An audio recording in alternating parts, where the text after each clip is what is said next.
Welcome to the BSG Master YouTube channel, where I discuss the business strategy game.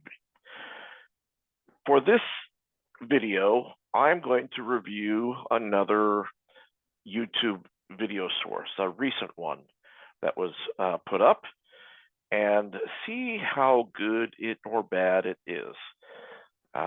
So it's created by plusacademics.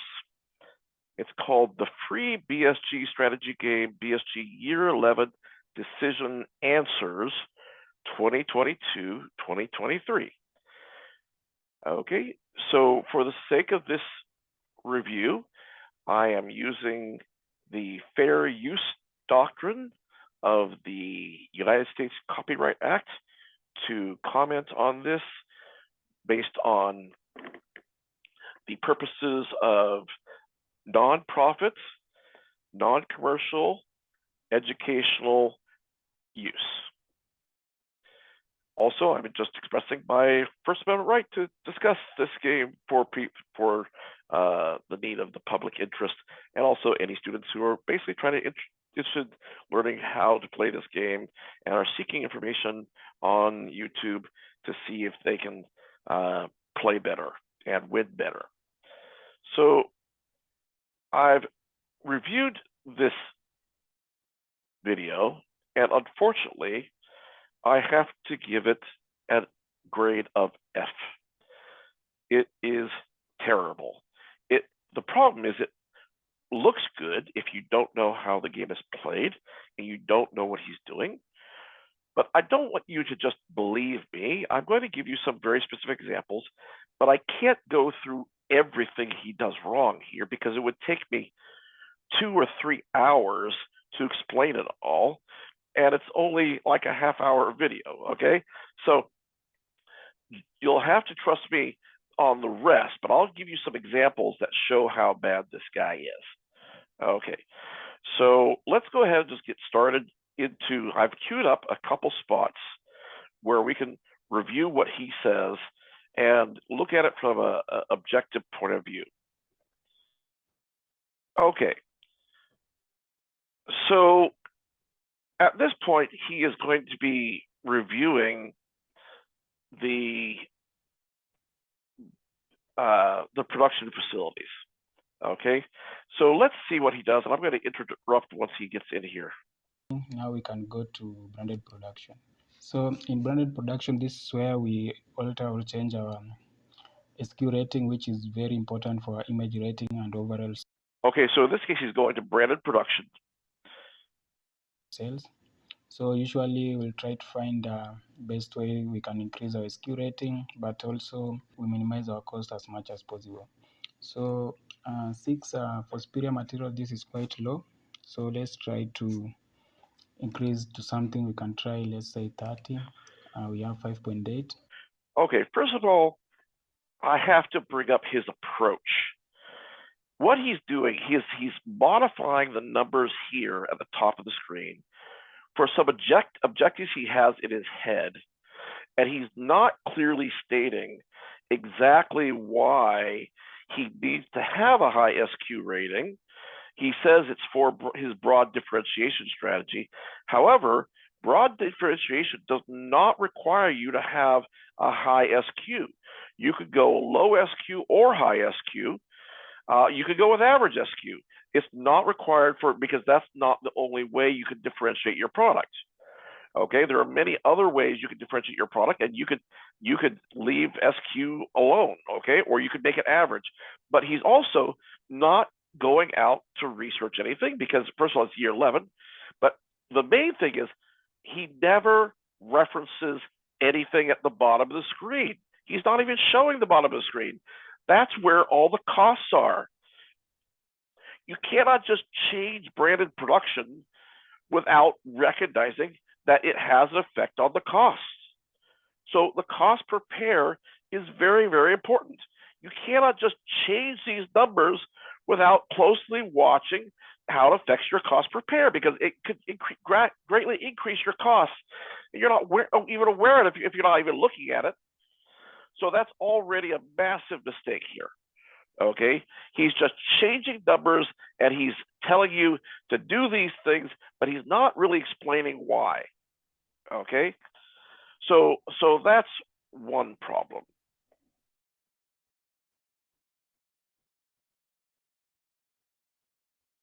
Okay, the next thing I'd like to show you is what he tries to do with wholesale marketing. And I'm going to show you that he has no clue what he's doing. He's making a massive mistake and he doesn't even recognize it. This is the trait of an amateur, okay? So let's go ahead and just see what he does. That's only for internet marketing. Let's go to wholesale marketing. I think here the Okay, so he came to the wholesale marketing screen, and the first thing I'd like you to see is look at this row that is the surplus shortfall of branded pairs. And notice he has very large negatives. So he has a big shortfall in North America and a big shortfall in Europe and in Latin America. Okay, the problem is you cannot adjust anything in the top section of this screen and find out whether it's better or worse when you have a shortfall, because a shortfall is basically saying you're selling shoes that you don't have, and you can't do that. So anything that reduces demand will make profits look better, because you're going from a high shortfall to a smaller shortfall. So if you reduce demand in any way, even in terrible ways, it makes the profits go up. So for example, if you cut your advertising, then that was going to reduce demand. So you can even set advertising down to 0 and it will look like, hey, that's more profitable, because the shortfall will go from this really big negative number to a smaller negative number. Okay, so let's see what he starts at here. He has an earnings per share, okay, of $1 and net profit of $20,085. So look at his current level of advertising. It's pretty low. It's 7,000, 5,000, 13,500, and 13,500. Now let's see what happens when he increases advertising. Now normally, increasing advertising at this point in the game is very, very good. But on this game, because he has these shortfalls, he's going to increase advertising, but profits are going to go down because he's causing the surplus to get worse. Because if you do anything to increase demand, when you have a shortfall, it makes the profits worse, because it makes the shortfall worse.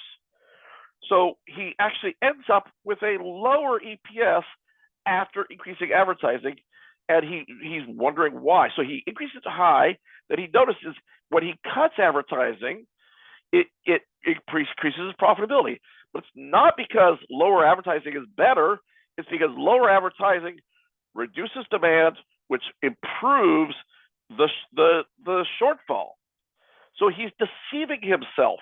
He doesn't know you cannot use this screen properly. The projections never work properly if you have shortfalls here. You have to correct them first. So let's see what he does. The most important thing is brand advertisement, and you need to spend as much as possible or as long as you are making a profit under brand advertisement. Okay, so he's saying you have to spend as much as possible, okay, while you're making a profit, and that's a good goal, but you can't achieve that goal when you have a shortfall. So again, look at this net profit. It's $20,085. Let's see what happens when he increases advertising. So here we can try, let's try 18,000 and then we check our profit. Let's try, yes, we can start with 20,000. Okay, so his net profit fell from 20,000, okay, to 14,700, okay? So, but also he set it to 20,000. Don't be confused, okay? Remember, it was his net profit was 20,000, okay? And by increasing his advertising from 7,000 to 20,000, his net profit went down. But that's because his his shortfall got worse. Look, it's 1889 now. Okay, so let's go back to see what it was before he increased the advertising. See, it was 1118. Okay, then there you can see again 20085. So going from 7,000 to a higher number would probably increase your profitability. Okay, but you can't see it if you have a shortfall. You have to have a surplus. So here we can try, let's try 18,000 and then we check our profit. Let's try, yes, we can start with 20,000. Our profit have decreased so much, so let's try to reduce to 19 and then. So, okay, so now he's reducing advertising because he saw his net profit fell, but that's not because lower advertising is actually better for profitability. In reality, it's just that lower advertising is going to reduce demand, and reducing demand is going to improve the shortfall, but that's still not, it's basically, he's deceiving himself. So let's see if when he finishes with this, does he actually ever get to a net profit that was where it was at 20,000? And we see what happens in our profit. So the profit increased. Further, the profit increased 18,000.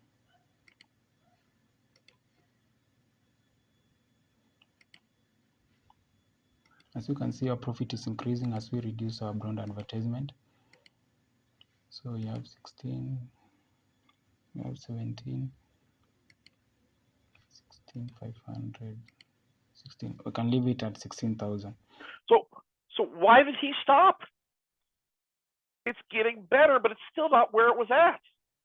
It's because he has in his head some goal of advertising, but the game isn't telling him it's better. It's telling him it's worse because he doesn't know how the game works.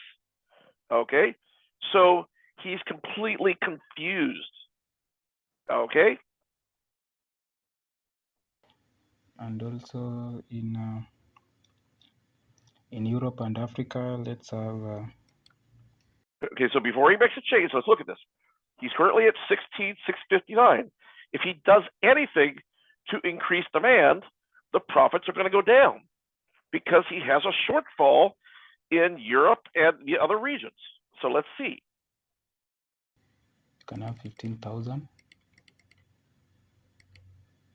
So the profit reduced. So okay, so the profit went all the way down to 12,540. It's just getting worse. So everything he said about having higher advertising, apparently it's not working because he hasn't set up the game right.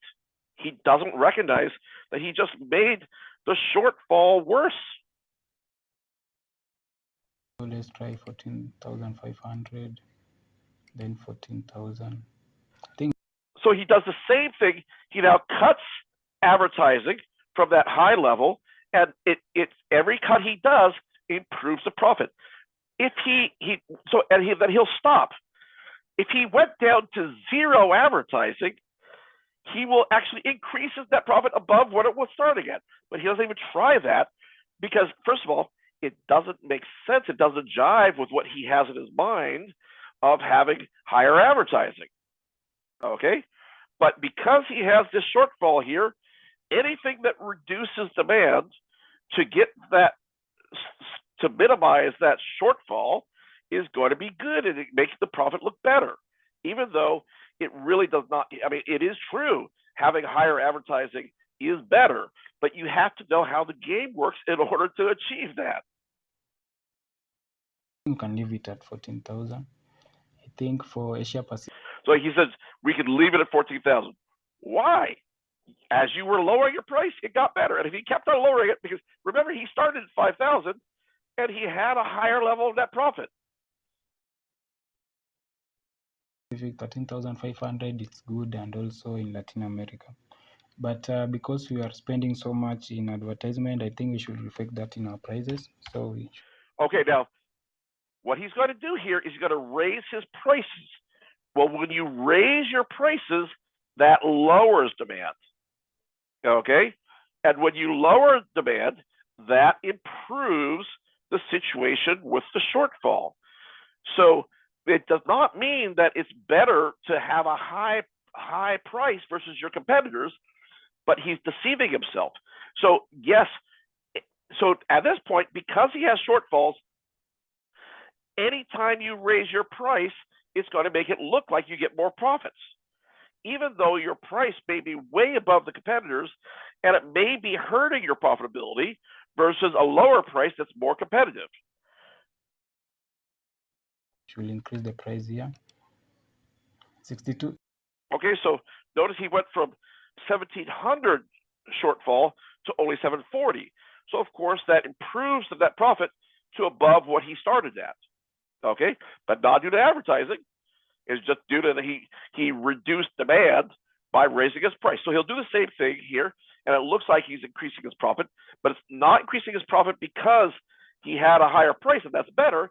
He's doing it because a higher price reduces demand, which helps solve the glaring error of having a huge shortfall. In North America, that's good. We can also try 63 in Europe and Africa, and then 62 in Asia Pacific, and 63 in Latin America. As you can see, as we did that, our profit increased. Also, let's go to retail. So again, the profit didn't increase directly due to the price change. It was due because look, he's improved his shortfall, but he still has negatives. Okay, now in Asia, he did raise the price enough to actually get into a surplus. Okay, and of course, yes, that improves the earnings on the screen because you got rid of these shortfalls you should have never had to begin with. Support. If you want to sell more, especially to retailers, you need to offer them support, and it really helps. This is very important.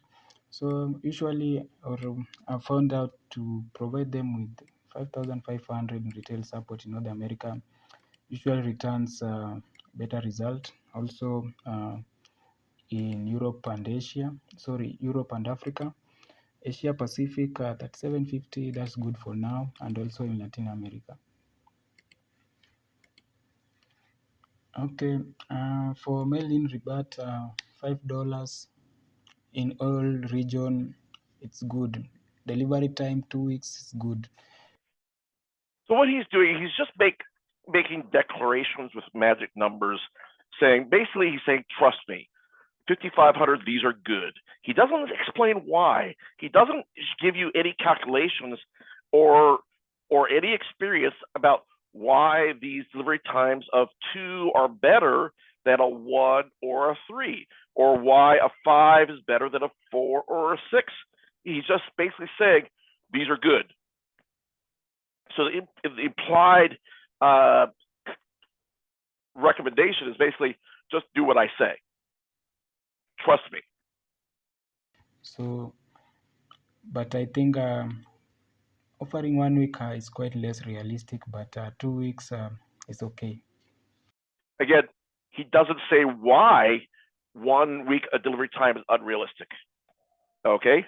In fact, 1 week of delivery time is often very realistic. And at the beginning of the game, there are many times that having a 1 delivery time can give you a big advantage because it has a potentially very big effect on your retail outlets.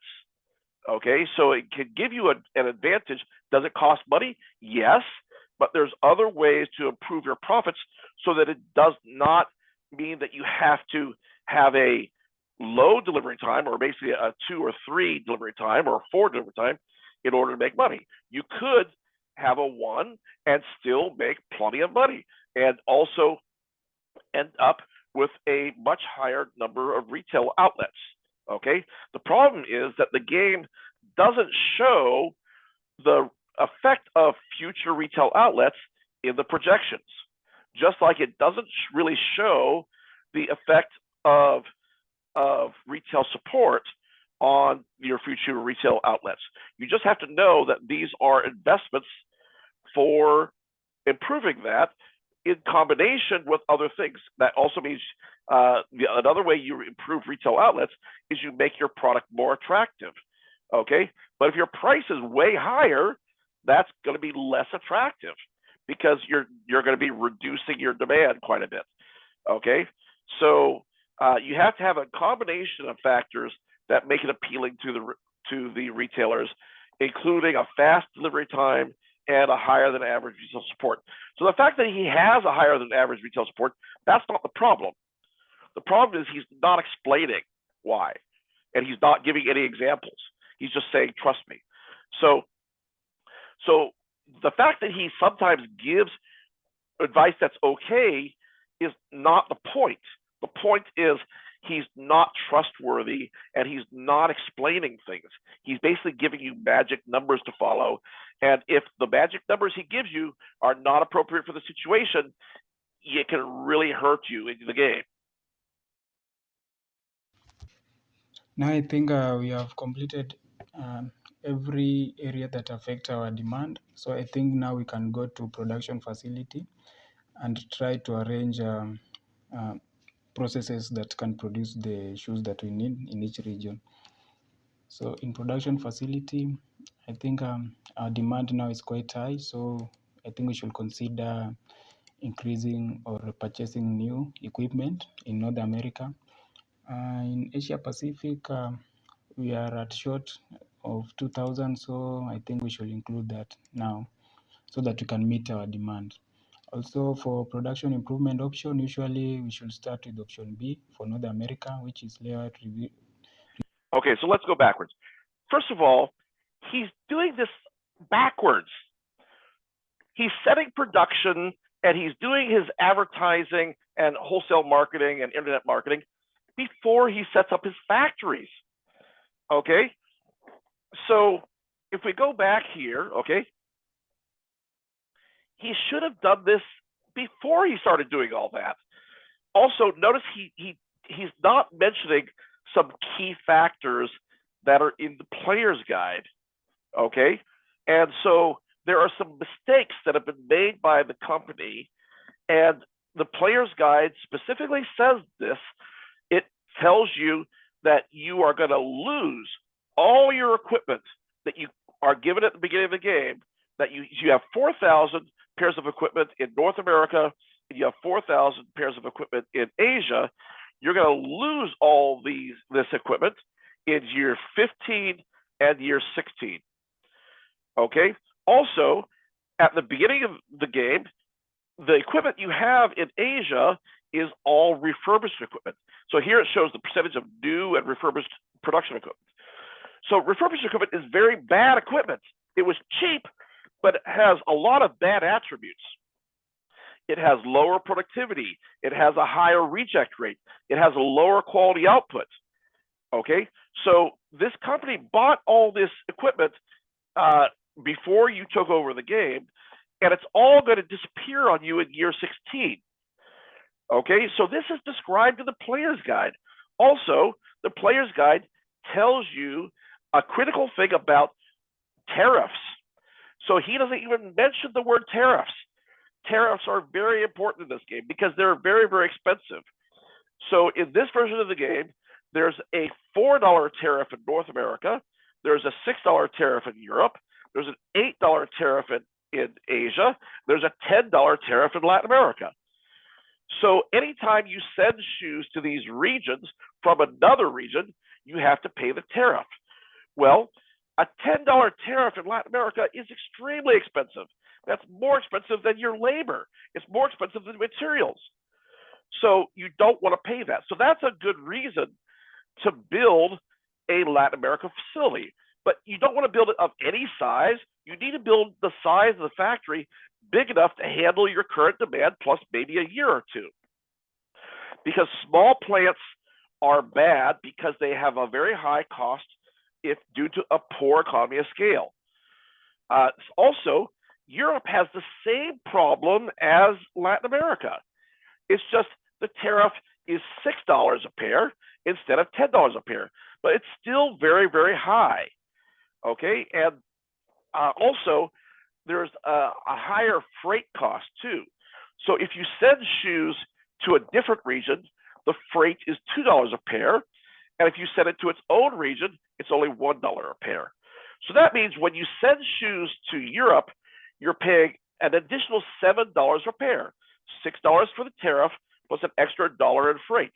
And when you send shoes to Latin America, it's an additional $11, $10 for tariff, and an extra $1 for freight. So that's why it's a good idea in this game to usually build a factory in Europe and in Latin America. Okay, and so we'll see what he does. So he will actually create a factory in Latin America, but he gives a ridiculously wrong answer for why that would be done. Also, look at what he's doing with his upgrades. So he's doing a production improvement option in North America, option B, and that's okay. There is a better option for there, but we'll just say that's okay. But notice he doesn't do anything with Asia. Well, if an upgrade is good for North America, it's also going to be good for Asia. And so you're only allowed to do 2 upgrades, okay? And it's not so expensive that, it's impossible to do. And the sooner you buy these upgrades, the faster they get paid off and the more money you make. Okay, so it's just he should have done this at the beginning, but he's making huge mistakes because he didn't read the player's guide.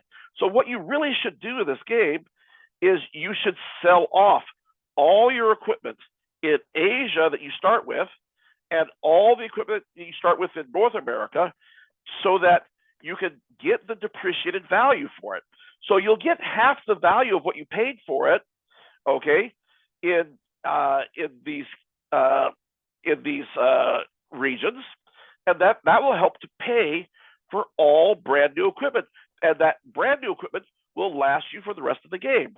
So what he's doing right now, if he builds this new equipment, then in year 15 he's only going to have 1,000 pairs or whatever he's added, because that 4,000 he started with is all going to disappear. Same with Asia. So the longer you wait to do this upgrade, the bigger problem is, okay? So if you don't sell this, every year the depreciated value goes down by 10%. So if you wait until year 15, you get nothing for this 4,000 pairs of equipment. So, and same with Asia, you get nothing for that money. So now is the time to sell that old equipment and get all new equipment. And why penalize yourself with this refurbished equipment for half the game? Okay, but he doesn't know that because he didn't even read the player's guide and analyze it and determine what to do. So this is just another example of why you should not follow this guy. So it would take me another 2 hours to explain everything that's wrong with his game. But just, what you can do is you could follow and you can watch my other videos, because I provide a very detailed analysis of the player's guide and the issues related to this old equipment and due to the tariffs. So watch that video. And also I give a lot of the same advice by evaluating the results from the invitational tournament. And that's where you have the winners of games playing against each other to win the title of Grand Champion. So it's a much higher level of play. And so I give a good description of how you can use past data of past tournaments to inform yourself as far as what the best options are based on the teams that have the winning strategies. So, but the most important thing is that most teams do poorly in this game because they do not read and study the player's guide as if it's a final exam study guide. So this guy is no different. So at this point, I would suggest don't follow what this guy says at all. He doesn't even know the basics of the game. If you follow what he says, you'll be led down the path of destruction. Okay, so thanks for watching, and I hope you enjoyed this video and you got some information, and hopefully I steered you away from making terrible choices by following this guy. Thanks very much.